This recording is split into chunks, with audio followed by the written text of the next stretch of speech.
You can accomplish so much more as a team than you will when you're just a group of people who happen to work together. Swap idea chargers and build encouragement. And today, we'll give you a 5-step plan to do just that.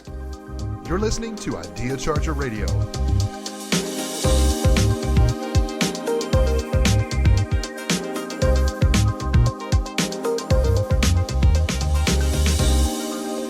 Hey friends, and welcome back to episode 34 of Success Charger. This is going to be a quick hitting episode today.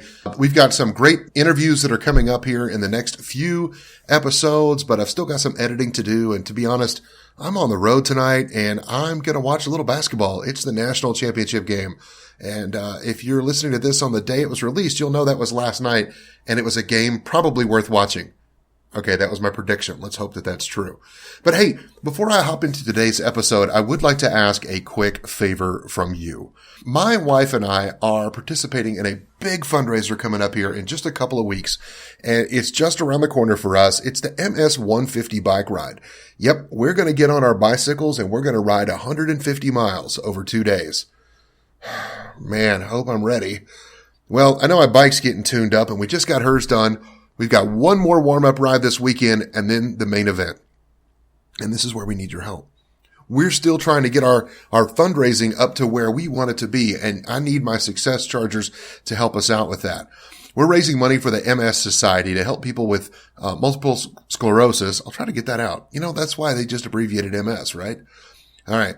So I know that throughout the years, I've got some close friends, some acquaintances, some people that I've met in business, all of whom have maybe shared with me at one time or another that they actually are dealing with MS.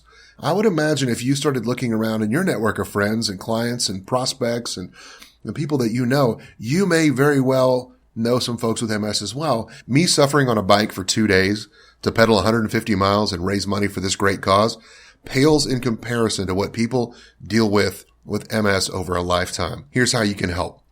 I've got a simple website set up. Actually, it's just a redirect. It goes right to the MS Society official participant page. I will never get your credit card number. I don't know anything about it. It's not up to me. But this is for you. All right. But if you want to support me, it's real simple. Go to www.iwillsupportscott.info. And that will redirect you to my participant page. You can see how much money we've raised so far. Listen, we're trying to raise at least $1,000. And quite frankly, I think we can get there pretty easily. If we could just get 100 people to give $35 a piece, I think we're already there. And the flip side is that if you're still in a traditional work environment and your company offers you a bonus match, oftentimes MS Society qualifies for that bonus.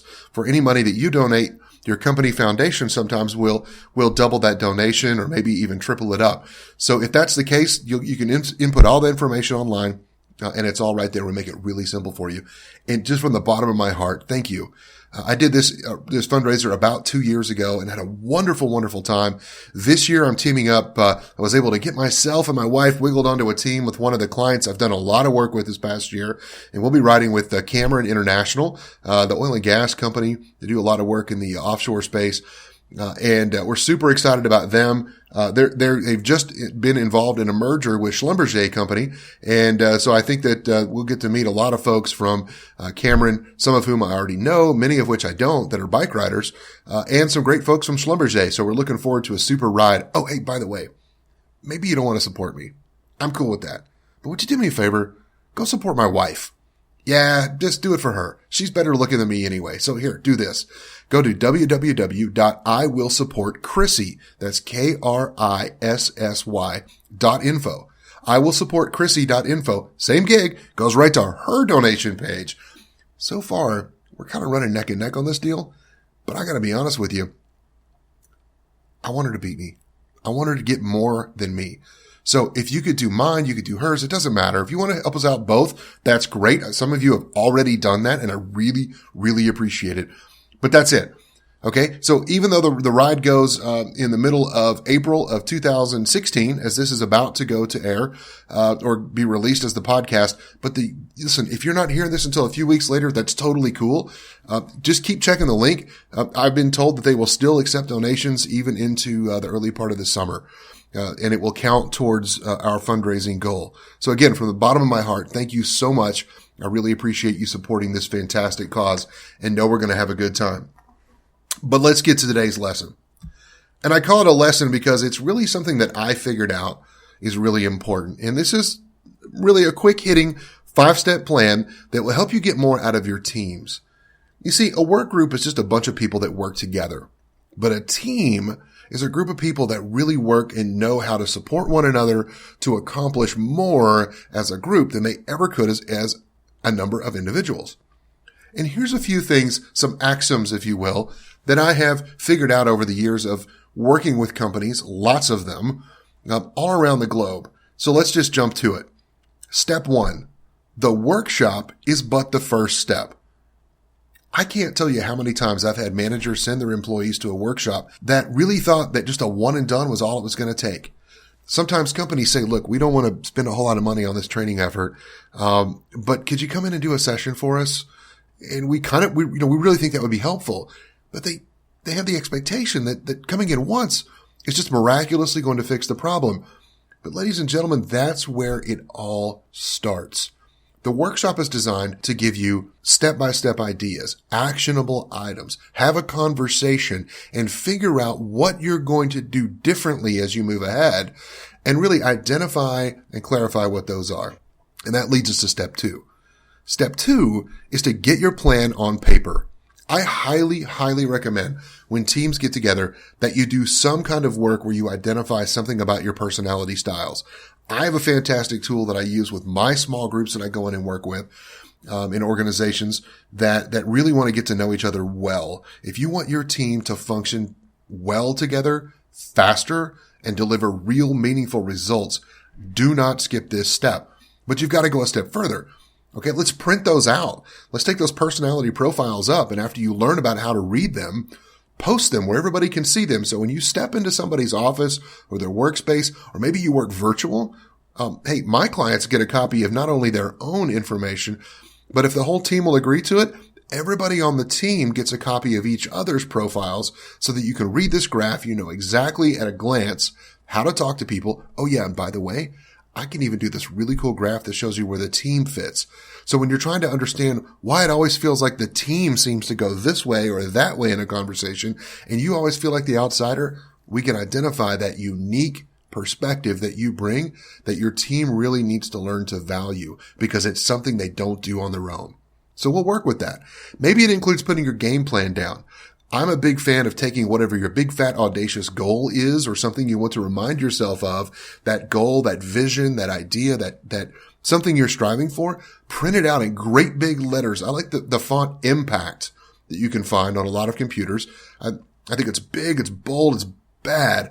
And you just stick it up where you can see that, because if your plan is on paper, suddenly it's just more real. Number 3, know your role. Titles don't matter. Get over yourself. Listen, I've worked in large organizations, small ones. It doesn't matter. When I was coming up, I came up through banking, and banking is an industry that famously everybody is a vice president. It doesn't mean a thing. I guess it means something somewhere in an organizational chart, or maybe in the ranks of maybe what some of the tolerances are, or what boundaries around what you're able to do in the organization. But by and large, the title doesn't matter. I'm a bigger fan of functional titles. You know, if you're the king of all things that are wacky, let that be your title. If you're the queen of all things orderly, you're the one that keeps things on task, on point. Maybe you're great at gathering all the details. You know, maybe you're the cheerleader of the group. Maybe you're the flamingo wrangler. I don't care what you are. Let's go with functional titles. I think it means a whole lot more. It doesn't matter. Now, I will tell you, it's your people on the front line are every bit as important as the people in the C-suite. CFO, CEO, CMO, EIO, whoever's in there working out the strategy. Somebody has to set the strategy for your organization. More importantly, though, it's the people on the front lines that have to execute that strategy. So it doesn't really matter to me what your title is. Everybody has a role to play. You should know and understand what yours is and what the roles are of the people around you. So you're not stepping on each other. You're not working against each other, but working in concert. You can do some really amazing things. Step number 4, execute your plan. Just start. Your plan will never be perfect. It's but a solid idea and a well thought out starting place. But throughout the execution of any plan, you're going to find that, to be honest, the plan needs to be something that's really dynamic. Yep, you wrote it down on paper. Maybe you wrote the goal on paper, but maybe you wrote some steps you wanted to take. But build into your plan permission to go in and make, as my friend Jessica Pettit says, leave room for edits. It's okay to change your plan. It's okay to modify the plan. But you need to identify up front what those expectations are of when that's going to happen, how it's going to happen, how the team should provide feedback, have a method or a process. Otherwise, it gets out of control and everybody just kind of wants to do their own thing, and that doesn't work well. So execute the plan you have and give yourself permission to make those edits like Jessica will tell you. It's okay to adjust, to retool, even to relaunch, reconfigure, all that good stuff, as long as everybody knows what's going on and you follow the rules of engagement that you came up with up front. And finally, rule number 5. It's going to take a lot of work to get here. It may be a good lag between the time that you go to that workshop and you decide there is a better way. Then you decided to write that plan down and understand what your role was in that plan. And then you executed that plan. You made adjustments. You worked towards it. You just figured out what you needed to do. But don't forget this most critical of all the steps. Step 5, enjoy the results. Listen, we work hard because we're looking for the big reward. For some of you, it's cash money.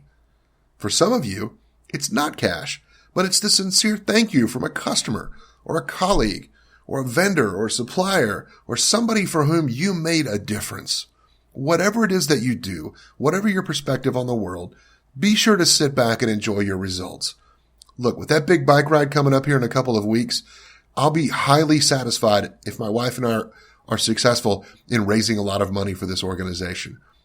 And I'll be equally as happy when I simply finish and enjoy a nice frosty beverage at the finish line. Hey, one more thing. I promised you that maybe we'd give you something free. Maybe I didn't promise. But in any case, here's something free. If you like the 5 steps, listen, let me tell you where you can get some cool little graphics that you can use to share with other people. You can print them out. You can put them in a presentation, whatever you want to do. Put together something and share this with your team, okay? So I've taken graphics. I've made one for each of the 5 steps. And the day that this is released, so on April the 5th, 2016, they're beginning to be released. And throughout the day, you'll see them. Just follow on Twitter @IdeaCharger. That's it. Just go to @IdeaCharger on Twitter, and you'll find them throughout the day. I'll slowly release those one at a time. I think number 5 actually shows up the following day, but that's okay. They're there. I will also be posting these on the Instagram, which is @CookseyConnects on the Insta, if that's where you are. Don't know if those will be up tomorrow or if they'll follow sometime after, but I know they'll be on the Twitter feed tomorrow. And then I will also get these posted on our Facebook page, which I would encourage you to like and stop by and check it out. It's at facebook.com/successchargerpodcast. Hey, remember, as always, if you like the show, if you like the 5 steps, share them with somebody. Act like they're your idea. It's totally cool. Don't mind it all. All right? Get out there and get something done. We'll see you next week. If you enjoyed what you just heard, please post your 5-star review and subscribe to Success Charger today. Your future